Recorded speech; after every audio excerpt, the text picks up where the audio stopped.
अफसोस इस बात का है कि 6.5 साल में जब से नरेंद्र मोदी इस मुल्क के वजीर आजम प्राइम मिनिस्टर बने, कांग्रेस पार्टी कहां है? कांग्रेस पार्टी कहीं भी नहीं है।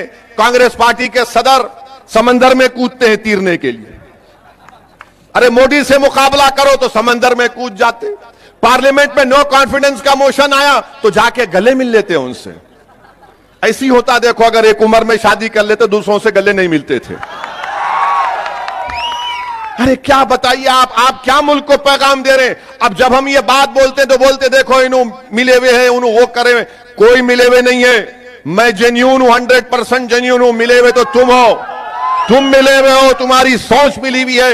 मेरे अजीज दोस्तों और बुजुर्गों, आज हर लेवल पर बीजेपी ये कोशिश कर रही है कि हमारे मुल्क की जो खूबसूरती है उसकी डाइवर्सिटी है, हमारे मुल्क की खूबसूरती उसका प्लुरलिज्म है, बीजेपी उसको खत्म करना चाहती है। तालीमी निसाब में आज ही मैं देखा कि तालीमी निसाब में हिस्ट्री में जो दौर था मुगलों का उसको कम कर दिया गया। सन 57 की जंग आजादी को खत्म कर दिया गया।